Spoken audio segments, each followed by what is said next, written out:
Hey everyone, how you doing today? As mentioned in our daily financial news, we have two experts today.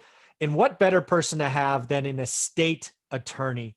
Because there's a lot of stuff going on around real estate, the 1031, the stepped up basis going away, higher capital gains. It's enough to freak out a real estate investor. So let's welcome Rylas Dana to the show. How you doing, buddy? Hi, doing great. Glad to be here. Yeah, thank you for being our expert. Thank you for being the attorney on the show, the weekly show, especially an estate attorney. Um, Now, nothing is passed, but there's been a lot of chatter in the last week or two about real estate goodies that have really been a part of decades of people's financial plans being kind of disrupted at the last mile. And I think about the people who bought rental properties 20, 30, even 40 years ago, right? They are, life is the same for everyone, right? Father time is undefeated. And a lot of people are now looking at the end going, the game's just changed. I mean, Rylas, is your phone blowing up? Are people scared? Are they just confused? What's going on your side of the fence? Yeah, so I'm seeing that people are scared. They are concerned about more taxes coming, Mhm. and I have had people that are that hold real estate, and they have their financial advisors telling them like, all this stuff is coming. You know, real estate's so bad. Yeah. And I'll pause them and say, hey, look at, like, let's be clear here. Look, what is their incentive? What is your financial advisor's incentive for getting you out of real estate, right? They want more money, managed with them. Yeah. So you got to be conscious of that. So, but people are hearing it from all different directions. People don't know what to do. Mhm. Um, yeah, so there is a lot of fear in this topic going around. Yeah, so I think there's a couple Now, a couple of things to just mention there. You talk about financial advisors. It's friends and family. It's everyone, right? I've had several conversations with folks. Like I know a bunch of landlords that have decades of experience, right? When you're in this business long enough, you kind of collect at least a circle of influence. And a lot of them are saying, some of them are saying they're so upset because again, if you're a mom and pop landlord, think you have 10 or less properties, right? The last year has been terrible. No evictions, the government or CDC telling your tenants they can't pay. It's been rough, right? Now you have the Biden administration coming in going, we're gonna pay for the family act or whatever it's called, with essentially your tax dollars. And they're like, I'm out, right? They're right now they're all anticipating these tax changes are 2022. So that gives them 6 months to kind of sell their properties.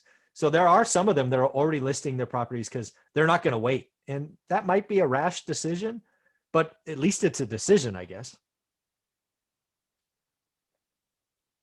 yeah, it is. It is forcing it, and it's just as these things are changing, what I'm thinking is we're kind of going back in time some, right? If the Mm-hmm. estate tax does go up and we lose some of these goodies, it goes back to what estate planning looked like in 2008, 2011, when the exemption was much lower Mm-hmm. and more people needed more advanced tax planning. Yeah.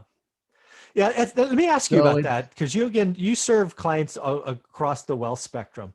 And I just wanted to ask you this question. I have no idea what the answer will be actually, right? When they come after the 1%, the uber wealthy, and they take away stepped up basis or 1031 exchange, they still have other options, right? They can still do different trusts and insurance things and all of that. And if you have advanced planning and you can afford the best of the best, you're going to still find a way through this noise, right? yeah, always. So going back to that quote I shared a while ago about my friend from Judge Learned Hand, there's two tax systems, one for the informed and one for the uninformed. Yeah. So they're, the senators and the old money, it's wrapped up in trust. They don't want to take a hit to their family wealth and their family legacy. So people ask, why is the tax code so complicated? And that's why, right? There's always a way around. There's a way to structure things, and with some careful planning, you can often get the desired results you're looking for. Yeah. So what I guess I really wanted to say is the wealthy, whoever that is, when I think of the wealthy, this might be more of an annoyance to them than truly a tax hit. It's like, oh, okay, I've got to go meet my estate attorney. I got to call Rylas. We've got to do another layered approach or whatever the right vocabulary is. It's annoying. It may cause alternative plans or more sophistication or breaking up or coming together. I mean, I don't know, but it's going to be an annoyance. It's not going to be a big money grab that people are pitching it. And then, oh, by the way, I've been doing this a long time. If they're not going to see the revenue that they thought they'd see, they're going to have to collect that from someone else, and that's going to be the middle class. Yep. Annoyance is a good way to put it, because that's what I hear. That's when I talk to people, they're annoyed they have to potentially change their estate plan again. They're annoyed that this darn. this new threat. And sometimes it's funny. Sometimes people's plan is 15, 20 years old, where it's really outdated anyways. Yeah. And it's a compelling annoyed. it's like, a compelling event. Yeah. Sorry, life changed. So but again, what I see this as is, right now, nothing's passed yet, right? No. Nothing is official yet. Even if things do get drastic here, right now there's a blue wave in Washington, things could swing the other way. What's not to say that another 8 years, Mm-hmm. we go back to the way things were. Yeah.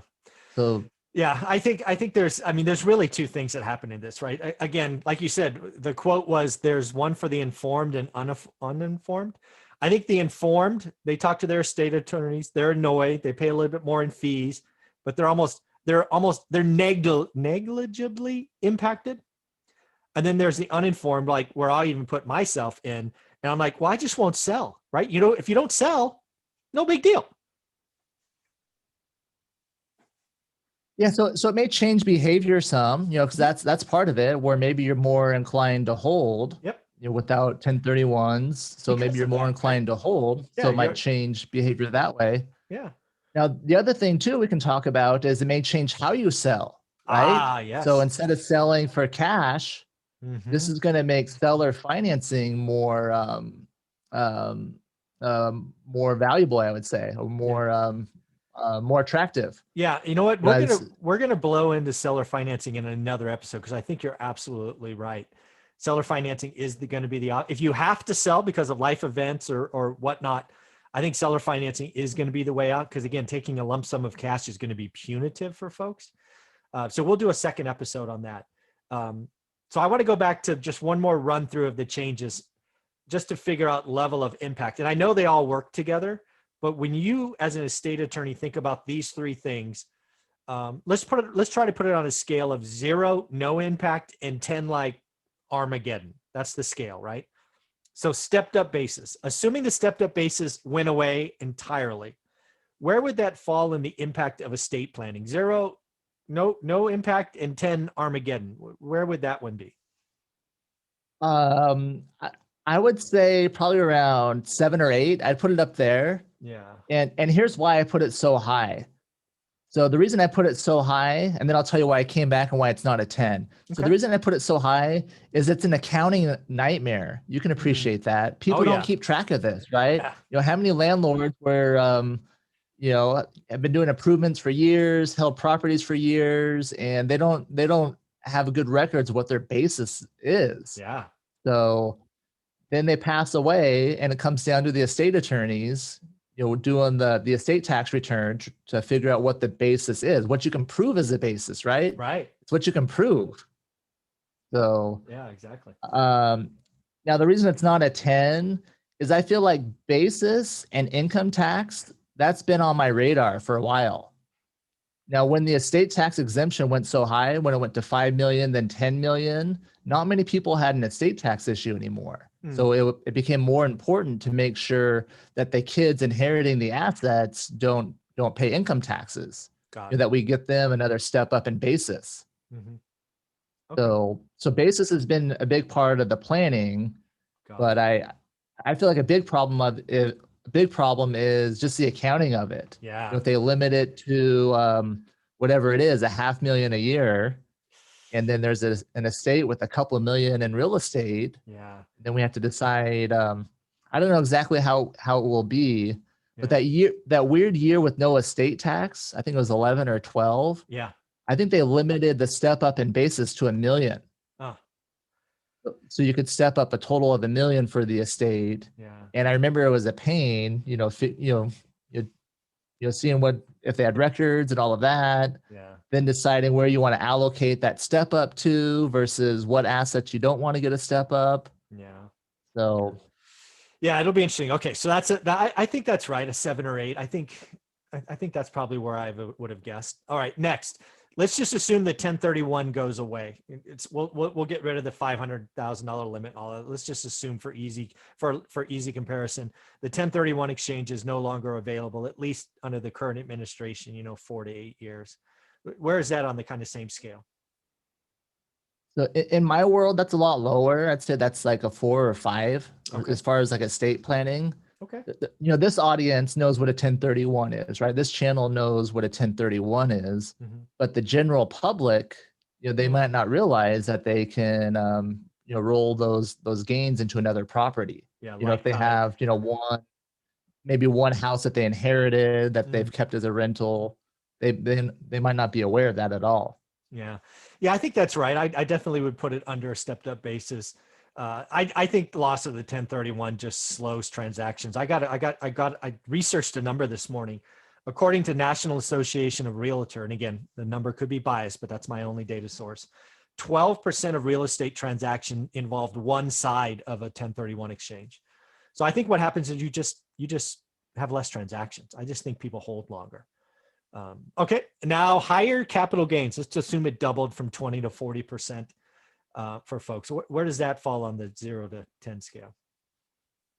I'll put that back up on the higher end, probably probably an 8, probably a 10. No, 8. Maybe That's the worst. 9. Yeah. Okay, I could see that. Yeah, because that's really what estate planning is, right?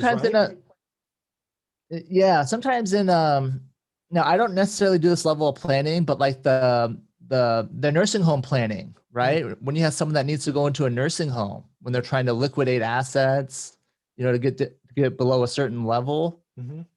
If they're trying to use some of those strategies, they have to liquidate assets and then also pay the gain. Yeah. So there's also tax hits as part of those strategies that you have to weigh. So, if all of a sudden the capital gains are double, then and again, it's what people do with real estate, right? You said you're just going to hold things and not sell. If they're planning on selling, and then they're going to get a huge tax bill. I had someone, you described the scenario on your video a couple weeks ago, whenever it was, about the advantages of seller financing. It was a CPA video. Mm-hmm. That you had on. Yeah. You guys broke down the numbers. I saw almost that exact same thing. I had a phone call. Someone, they got hit with a ton of capital gains. So they had a big amount in their checking account when they started our planning process, when we helped them set up a trust. Yeah. And then when we finished, we always review. So after the trust is signed, I go through all of their assets and we talk about what's going to go into the trust and how you get it there. Mm-hmm. And basically most of this checking account, what was a large balance, was mostly eaten up by taxes, capital gains and things like that. So yeah. One of the things, again, we'll get to seller financing next year, but one of the things people need to realize, it doesn't take a lot, right? If you bought property decades ago, you're going to be impacted by this, and you really got to look at seller financing, because you do not want that hit under this punitive tax code. It's not, I did the math with the CPA. You could get hit for 60% of the gain. That's a big check to write. If you've refied your property once, there's a good chance you won't have equity left over. Yeah. So this is, I think this couple, it was kind of like it hit them after. They didn't realize what it was. They had the money sitting aside for taxes, and then most of it got taken for taxes. So I don't think they realized, it's like, honey, we can't go on that worldwide cruise that we thought we were going to go on. We're going to have to go get a paddle boat. Yeah. Well, Riley, thank you for this. We'll shut this one down, and we will bring up episode number 2, the importance of seller financing. I think it is going to be the answer for the next 4 to 8 years for anybody who's depreciated their property to zero. So Riley, I appreciate you. How can people follow you? Because they've got to call you if they're in Arizona or California. Yeah, so the best way to find me is my website. It's danalegalhelp.com. You can find us there. Has our email, phone number. You can hit us, and we can set up a consultation, talk about your plan, where you're at, and yeah. Very cool. Thanks, Riley.